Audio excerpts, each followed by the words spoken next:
Assalamualaikum warahmatullahi wabarakatuh. Hello, good morning everyone. I want to presentation about addressing discipline issue. Firstly, I will introduce to you the member of my group. The first, myself, my name is Wahyu Rahmawati. I am a student in Muhammadiyah Kota Bumi University, majoring English department. Here, I am as a speaker and presenter. The next. My name is Puspita Afni Sherian, majoring English education. Here I'm as a speaker. And next. My name is Novita Sari. I'm a student University of Muhammadiyah Kota Bumi. Here I am as a speaker.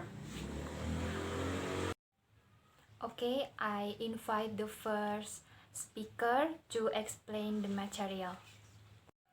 Okay, I'm Puspita. I want to explain about addressing discipline issue, namely prevention and response to problem behavior. In a class, of course, there are different behaviors for each student. Therefore, the class management model in the must develop strategy designed to keep warm behavior from the occurring and responsive strategy or strategy that attribute bad behavior after it has occurred. And next, preventing discipline problems. In classical study, provide a foundation that prevent discipline problems. Doyle, 2006, Emmer and Dewars, 2006, Education Psychologistic, Jacob, 1970, is learning what is infection, effective, and what is not, which is the class manager who does what they teach in their classrooms. He also found that what effective class manager and class manager did not do a substantial infection their response to bad behavior. However, they do have difference in the strategies they use to prevent bad behavior, whereas Conkin found the effective classroom managers demonstrate empathy for behaviors that delinquency should even prevent, inaccuracy, overlap, continuity for signal and momentum, and variation and challenge in learning. And next, witness. The first behavior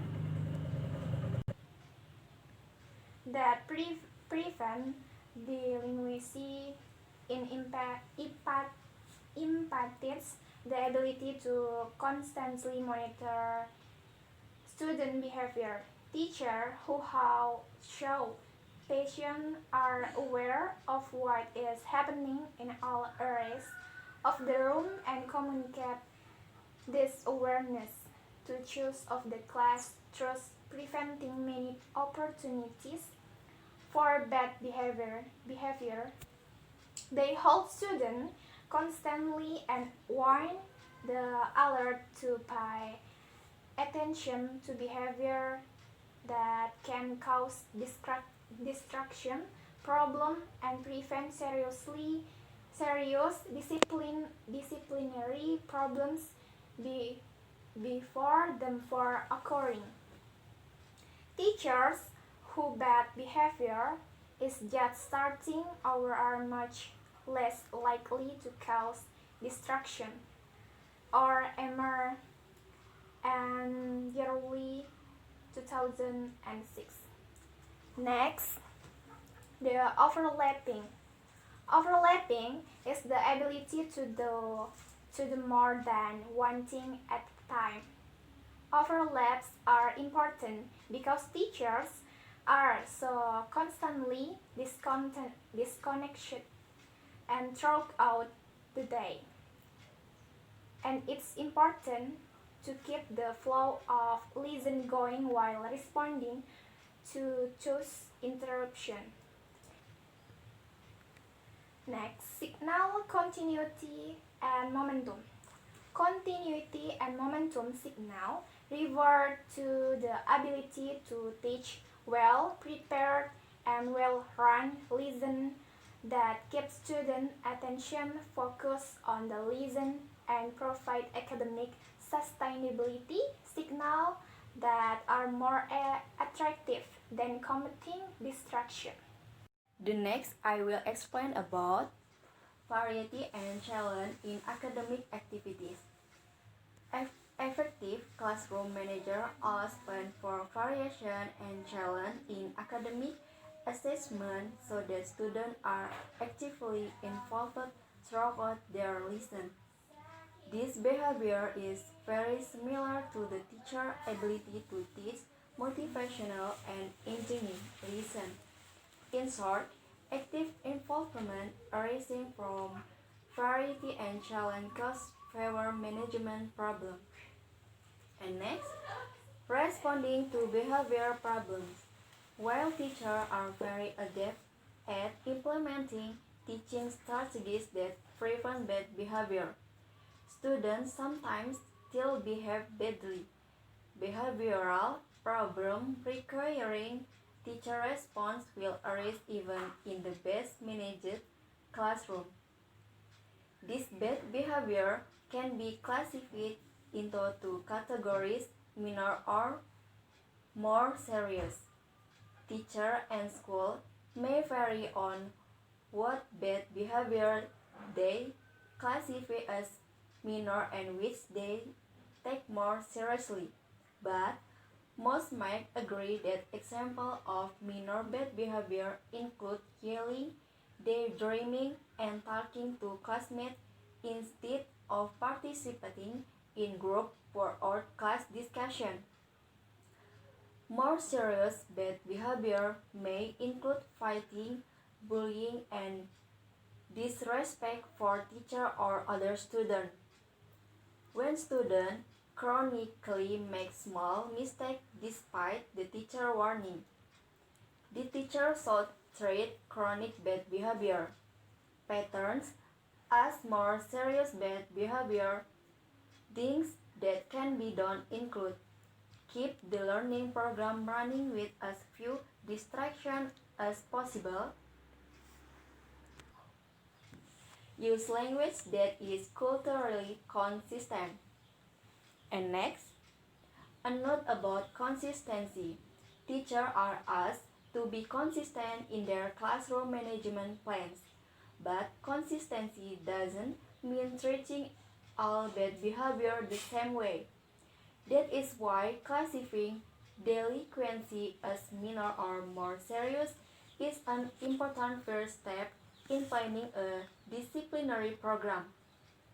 After creating this classification, you can consistently respond to minor bad behavior using a single set of responses and respond to more serious bad behavior using a different set of response. So, a good rule of thumb is to be consistent with how you handle minor misbehavior and more serious bad behavior. And next, responding to minor misbehavior.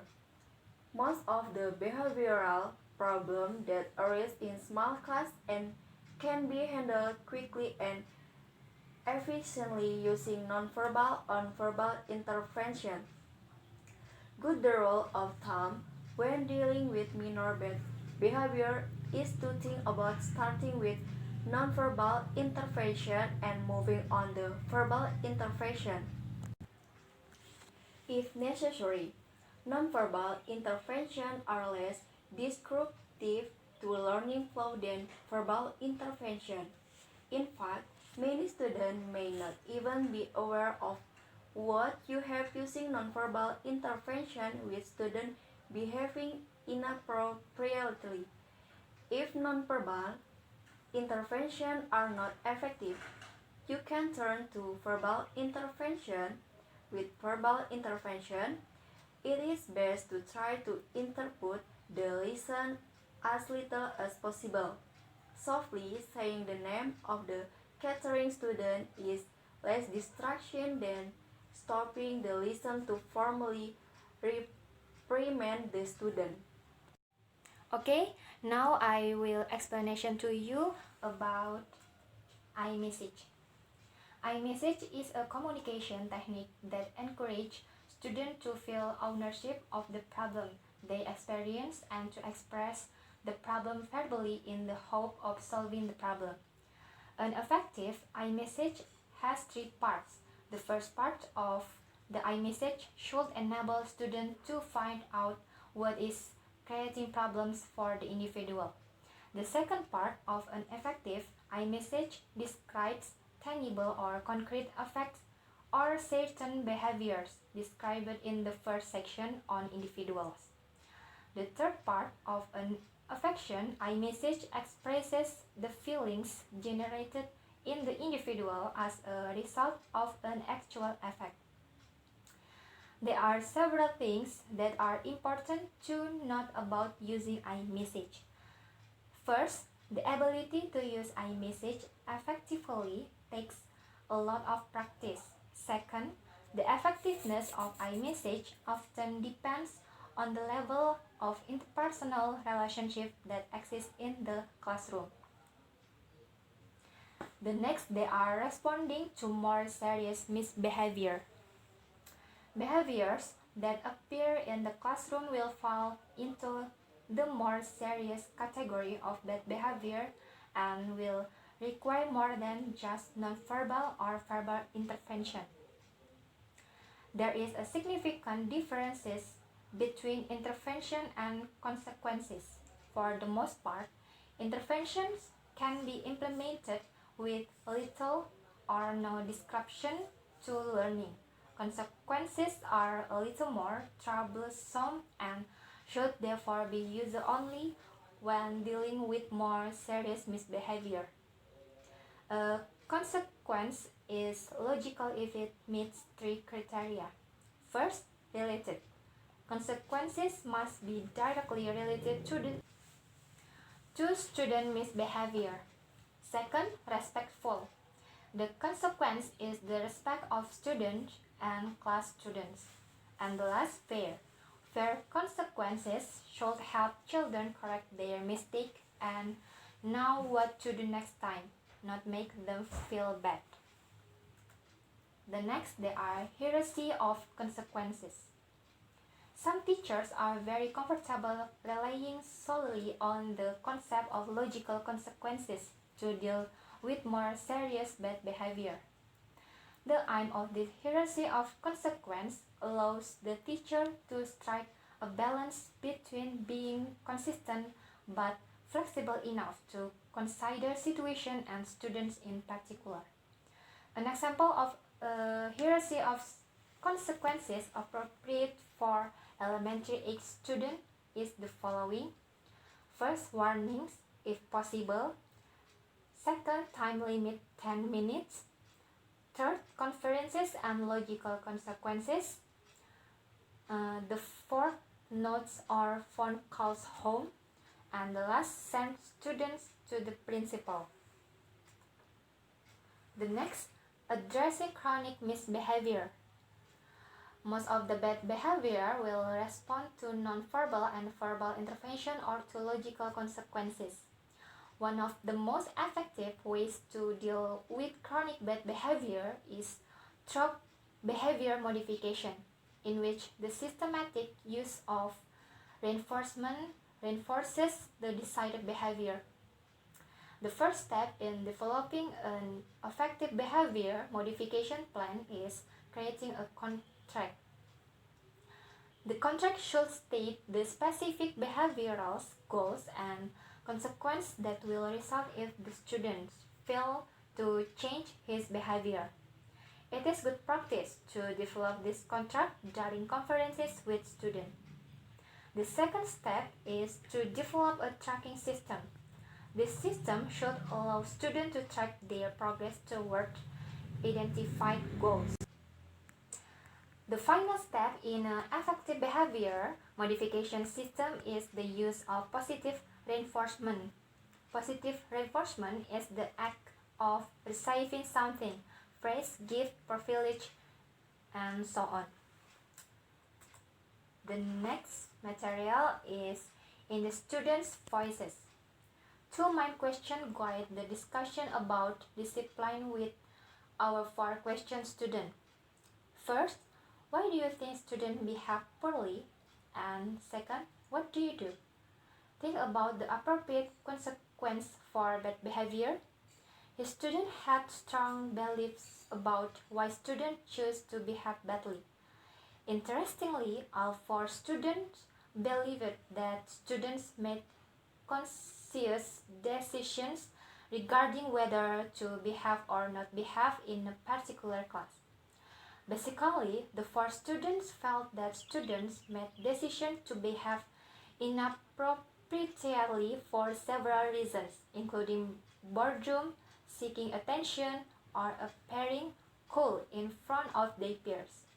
However, it is important to remember that for well-behaved students provided students with perspectives on this topic. It could be that students who tend to behave in an innocent manner may offer a different point of view. Well, I think that's all, and thank you for your attention. Wassalamualaikum warahmatullahi wabarakatuh.